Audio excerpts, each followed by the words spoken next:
Is Mother Earth image biblical or pagan, or maybe both? The term Mother Earth in modern times is associated with neo-paganism and environmentalism, and for this reason is largely disdained by modern Christians. This was not always the case, however.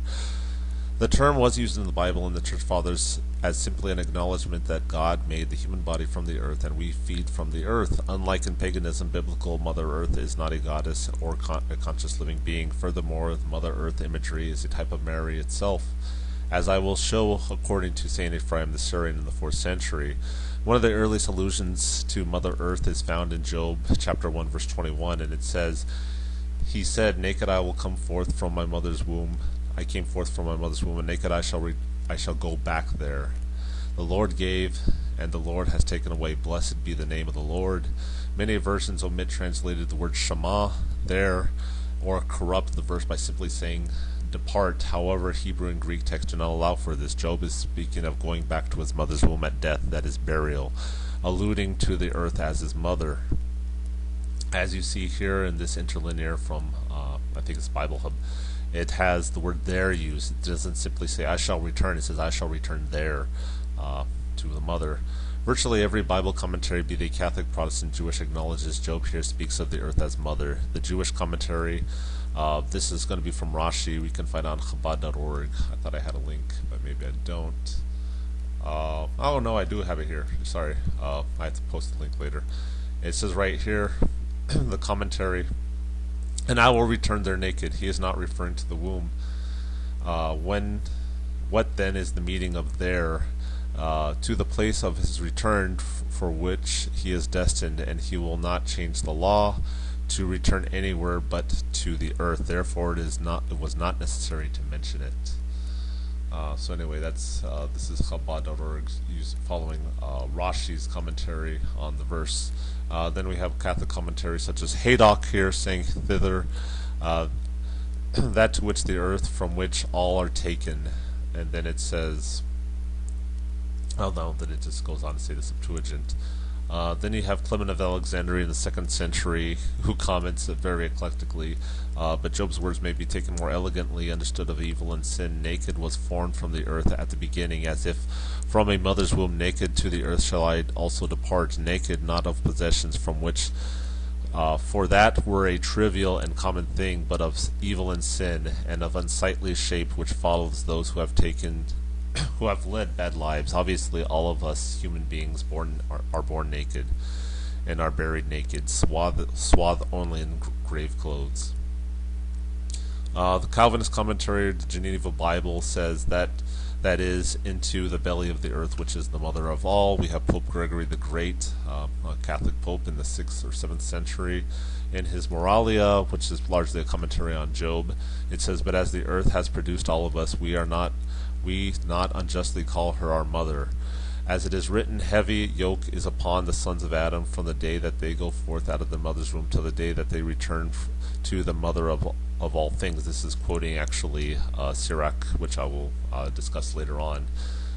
Similar to Job 121, Psalm 139, 13 through 15 has David speaking of being formed in the earth, for it was you who formed my inner parts. You knit me together in my mother's womb. I praise you. I am fearfully and wonderfully made. Wonderful are your works, that I know you very well. My frame was not hidden from you when I was being made in secret, intricately woven in the depths of the earth. Either David in verse 15 repeats verse 13 but calls his mother the earth, or he is speaking as if he, like Adam, were made from the earth. Either way, similar language is used. Similar passages can also be found in Ecclesiastes 12 and 1 Timothy 6. Then we have Sirach 40 verse 1, a book only found in Catholic and Orthodox Bibles, and that had varying status among the Jews. As you can see in the Talmud, sometimes quotes Sirach as scripture.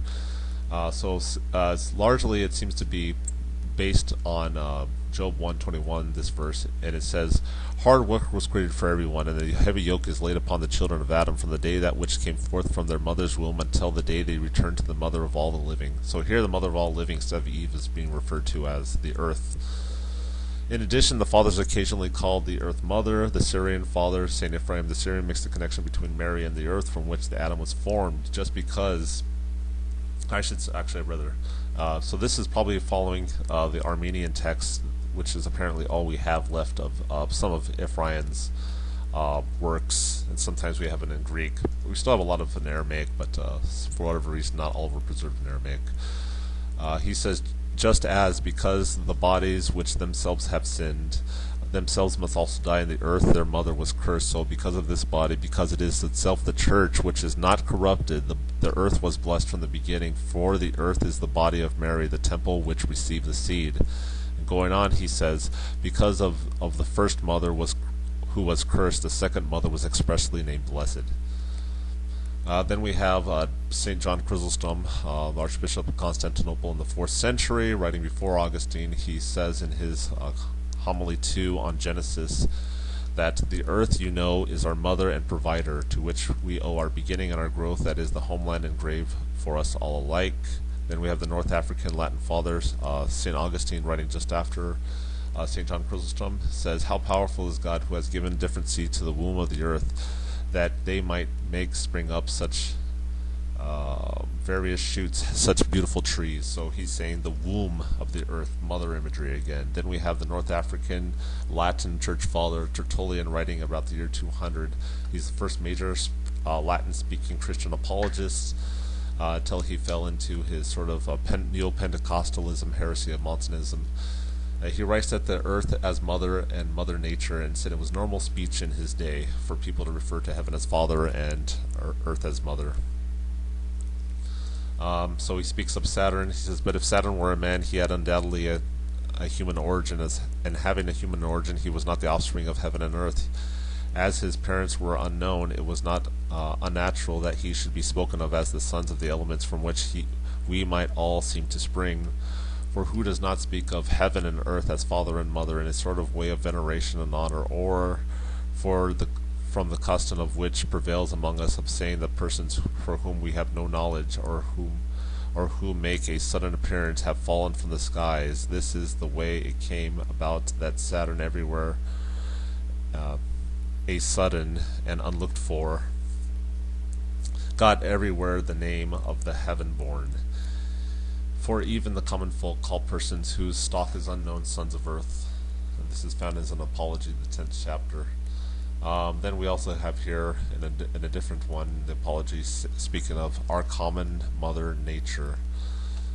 Then we have the Greek church father in the 4th century, St. Basil the Great, commenting on Genesis, saying that the voice of God came forth from the earth to beautify her, their universal mother.